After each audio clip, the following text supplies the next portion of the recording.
안녕하세요. 저는 올해 59살이 된 여자입니다.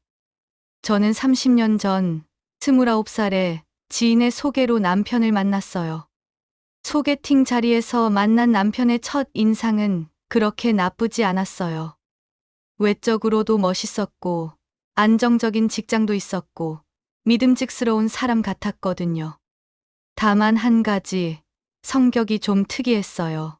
다정하거나 살가운 면이 전혀 없었죠. 연애할 때도 로맨틱한 분위기나 달콤한 말 같은 건 기대하지 말라는 식이었어요. 나는 원래 그런 거 잘 못해. 당신을 싫어하는 건 절대 아니니까 서운해하지 마. 이게 남편의 성격이었습니다.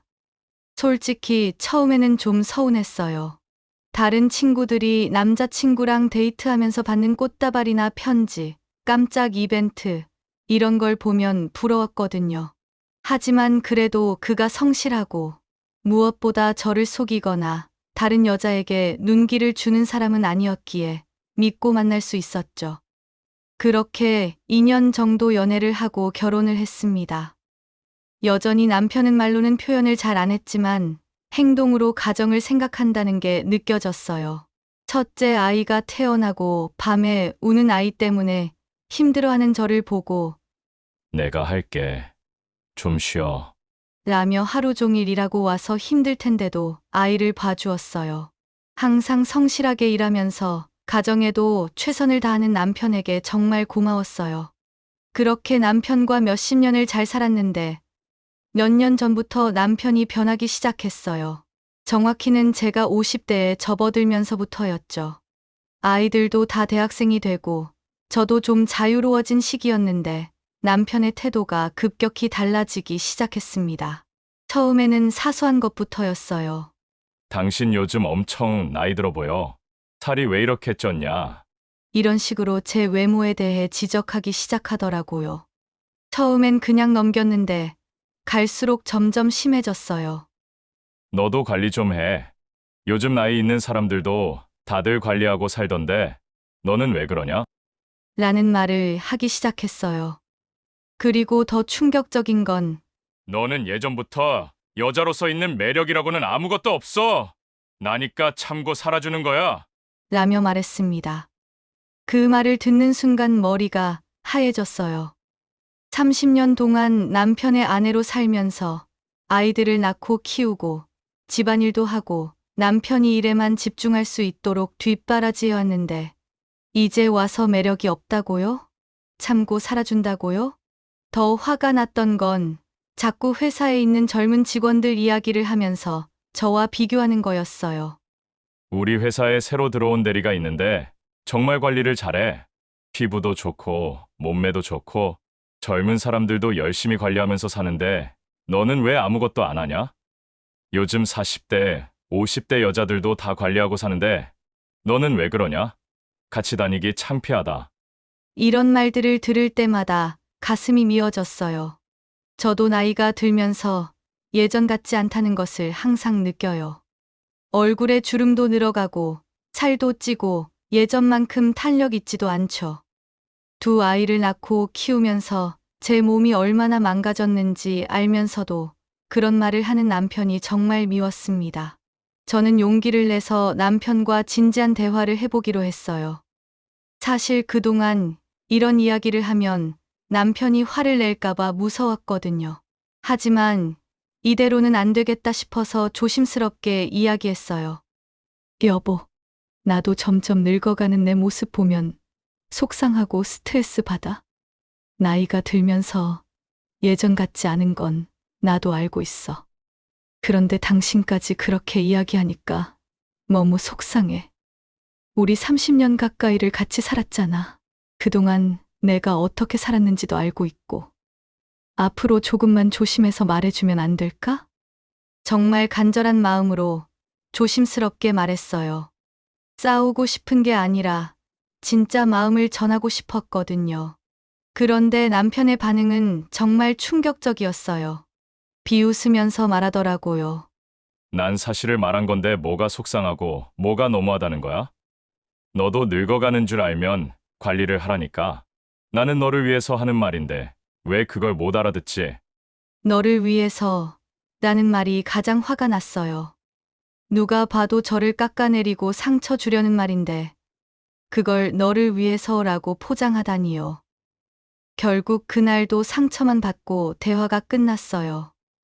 남편은 자기가 잘못했다는 생각이 전혀 없어 보였거든요. 오히려 제가 예민하게 받아들인다는 식으로 말하더라고요. 그때부터 집안 분위기가 정말 냉랭해졌어요. 남편은 더욱 노골적으로 저를 무시하기 시작했고, 저도 남편과 대화하는 게 무서워졌어요. 뭘 말해도 결국 제가 못난 여자가 되며 이야기가 마무리되니까요. 그러던 중에 정말 청천벽력 같은 일이 일어났어요. 몸이 이상해서 병원에 갔는데 암이라는 진단을 받은 거예요. 유방암이었는데 다행히 초기 단계라서 항암 치료만 잘 받으면 완치될 수 있다고 하더라고요. 집에 와서 남편에게 이 사실을 알렸어요. 저에게 모질게 대하는 남편이었지만 그래도 걱정해 줄 것이라고 생각했어요. 하지만 남편의 반응은 정말 상상도 못한 반응이었습니다. 몸 관리 하나 제대로 못하냐? 이게 첫마디였어요. 위로는커녕 화를 내기 시작했습니다. 마치 제가 일부러 암에 걸린 것처럼요. 평소에 운동도 안 하고 건강 관리도 안 하더니 결국 이렇게 되네. 이제 어쩌려고? 그 순간 정말 온 세상이 무너지는 기분이었어요. 암이라는 진단도 충격적이었는데 남편의 반응까지 이러니까 정말 절망스러웠어요. 이럴 때일수록 서로 의지하고 함께 이겨내야 하는 거 아닌가요? 하지만 더 큰 충격은 뒤에 있었어요. 며칠이 지나고 남편이 저를 부르더니 말도 안 되는 소리를 하기 시작했습니다. 우리 이혼하자. 귀를 의심했어요. 혹시 잘못 들었나 싶어서 뭐라고 했더니 태연하게 다시 말하더라고요. 이혼하자고. 나 새로운 여자 생겼어. 그 순간 머리가 하얘졌어요. 30년을 같이 살았는데, 제가 암에 걸렸는데, 새로운 여자가 생겼다고요? 더 가관인 건 그 다음 말이었어요. 난 절대 병수발하면서 못 살아. 그리고 너도 나 때문에 스트레스 받는다며. 이혼하면 서로 좋은 거 아니야? 남편은 당당한 태도로 이야기했습니다. 자기가 다른 여자를 만났으면서 마치 저를 위해서 이혼하자는 것처럼 포장했죠. 그리고 병수발은 못한다니. 그럼 그동안 제가 남편을 위해 해온 뒷바라지는 뭐였을까요? 남편의 그런 모습을 보고 저도 완전히 마음을 돌렸어요. 더 이상 이런 사람과 같이 살 수 없다고 생각했거든요. 그래서 이혼에 동의했어요. 하지만 현실적인 문제가 있었어요.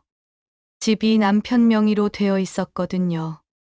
결혼하면서 남편이 내가 다 알아서 할게. 라며 모든 걸 자기 명의로 해놨던 거예요. 당시에는 믿고 맡겼는데 이혼할 때 보니까 제 앞으로 된 재산이 거의 없더라고요. 결국 쫓겨나다시피 집에서 나왔어요. 아이들은 이미 독립해서 각자 생활하고 있었기에 부담을 주기 싫었고 저 혼자 어디서 살아야 하나 고민하다가 반지하 원룸을 구했어요. 30년 동안 아파트에서 살다가 갑자기 반지하로 이사하니까 정말 비참했어요. 하지만 그때 생각한 게 있었어요. 이 사람에게 복수하고 싶다. 나를 이렇게 버린 걸 후회하게 만들고 싶다. 그 생각만으로 버텼어요. 암 치료는 정말 힘들었어요. 항암 치료를 받으면서 머리카락도 빠지고 구토도 심했고 몸무게도 많이 빠졌어요. 하지만 죽을 수는 없잖아요. 남편에게 복수도 하기 전에 죽으면 안 되잖아요. 그래서 치료에 최선을 다했어요. 의사 선생님 말씀도 잘 들었고, 운동도 열심히 했고, 식단도 철저하게 관리했어요. 꼭 살아서 저 나쁜 놈에게 복수하겠다. 이 마음가짐으로 버텼어요. 치료를 받으면서 작은 습관이 하나 생겼어요. 병원에서 치료를 받고 집으로 돌아오는 길에 복권을 하나씩 사는 거였어요. 원래 복권을 산 적이 별로 없었는데 치료가 너무 힘드니 소소한 재미라도 느껴보고 싶어서 매주 사는 거였거든요. 그런데 어느 날 평소처럼 번호를 확인해 보는데 제가 산 복권 번호와 당첨 번호가 일치하는 거예요. 처음에는 제가 잘못 봤나 싶어서 여러 번 확인했어요. 그런데 정말 맞더라고요. 1등에 당첨된 거예요. 그 순간 꿈인가 싶어서 뺨도 때려보고 몇 번이고 번호를 확인해 봤는데 정말 맞았어요. 당첨금이 얼마인지 확인해 보니 정말 상상도 못할 금액이었어요. 일단 침착하게 행동했어요. 주변에 아무에게도 말하지 않고 월요일이 되자마자 당첨금을 찾으러 갔어요. 그리고 그 돈을 보면서 이제 정말 복수할 수 있겠구나 라고 생각했죠. 당첨금을 받고 나서 가장 먼저 한 일은 이사였어요. 반지하에서 나와서 작지만 쾌적한 아파트로 이사했어요. 별로 크지 않은 아파트였지만 햇빛도 잘 들고 깨끗해서 혼자 살기엔 적당한 집이었죠. 그리고 일단 치료에 열중했어요. 그렇게 치료를 받다 보니 거의 완치되어 갔죠. 몸이 좀 괜찮아지고 난 후 그동안 제 자신에게 투자하지 못했던 것들을 하기 시작했어요. 옷도 새로 사고 피부 관리도 받고 거울을 보니까 정말 달라 보이더라고요. 남편이 그렇게 흉봤던 제 모습이었는데 조금만 관리하니까 충분히 괜찮아 보였습니다. 그리고 마음속에만 품어왔던 꿈을 다시 꺼냈어요. 사실 저는 젊을 때부터 글쓰기를 좋아했어요. 작가가 되고 싶었거든요. 하지만 결혼하고 아이들을 키우느라 꿈을 접어두고 살았어요. 이제 나이도 많고 늦었다고 생각할 수도 있었지만 더 늦기 전에 해보자 라는 마음으로 도전했어요. 글쓰기 수업도 듣고 온라인 강의도 수강하고 정말 열심히 했어요. 글을 쓰기 시작하면서 사는 것이 너무 행복하고 재미있었어요. 그렇게 하루하루 열심히 글을 쓰다 보니 드디어 제 인생 첫 번째 책이 출간됐어요. 처음에는 책이 나오는 것만으로도 만족했어요. 많이 팔릴 거라고는 기대하지 않았거든요. 그런데 운이 좋았던 건지 책이 입소문을 타기 시작한 거예요. 그리고 몇 주 후에 믿을 수 없는 소식을 들었어요. 제 책이 베스트셀러에 올랐다는 거예요. 정말 꿈만 같았어요. 살면서 처음 낸 책이 베스트셀러가 되다니. 서점에 가서 제 책이 베스트셀러 코너에 진열된 걸 보는 순간 눈물이 났어요. 그동안의 모든 고생을 다 보상받는 기분이었어요. 언론에서도 인터뷰 요청이 들어왔어요. 늦가기 베스트셀러 작가라는 타이틀로 여러 매체에서 제 이야기를 다뤄주셨어요. 정말 꿈만 같은 일들이 연달아 일어났어요. 그렇게 행복한 나날을 보내고 있던 어느 날, 모르는 번호로 전화가 왔어요. 받아보니 전 남편이었어요. 사실 그동안 당신 걱정 많이 했어. 이 말을 시작으로 갑자기 변명을 늘어놓기 시작했습니다. 당신이 나랑 있으면 힘들어하는 것 같아서 당신을 위해서 이혼하자고 했던 거야. 내 마음도 아팠지만 당신이 행복했으면 좋겠다는 생각에. 정말 어이없어서 말이 안 나왔어요. 새로운 여자가 생겼으니까 이혼하자고 했으면서 이제 와서 저를 위해서였다고요? 그리고 병수발 못한다고 그렇게 냉정하게 말했으면서 지금 와서 걱정했다고요? 분명히 제가 베스트셀러 작가가 되고 언론에 나온 걸 보고 연락한 게 뻔했어요. 속셈이 훤히 보이더라고요. 들어보니까 작가도 됐다면서 정말 대단한 것 같아. 역시 우리 와이프야. 당신은 능력이 있었어. 이제 와서 인정한다고요? 그동안 매력 없다고, 관리도 못한다고, 그렇게 깎아내리더니? 전화를 받으면서 처음에는 화가 많이 났어요. 이 사람이 얼마나 뻔뻔한지, 자기 잘못은 하나도 인정하지 않으면서 마치 저를 위해서 했던 일인 것처럼 포장하는 모습이 정말 역겨웠거든요. 남편의 상황은 안 봐도 알 수 있었습니다.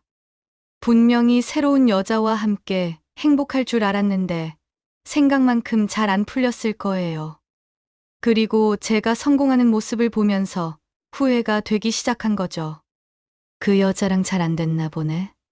당신이 전화해서 불쌍한 척하면 내가 다시 받아줄 거라고 생각한 것 같은데 난 이제 내 인생을 살 거야. 그러니까 당신도 남은 인생 알아서 잘 살아봐. 그렇게 말하고 전화를 끊었어요. 그리고 그 번호를 차단했죠. 전화를 끊고 나서 한참 동안 생각에 잠겼어요. 그동안 저는 남편에게 복수하는 것만 생각했거든요. 어떻게 하면 저를 버린 걸 후회하게 만들까? 어떻게 하면 제가 얼마나 소중한 사람인지 깨닫게 해줄까? 이런 생각들만 했어요.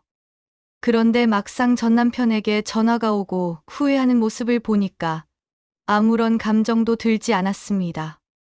그리고 한 가지 깨달았어요.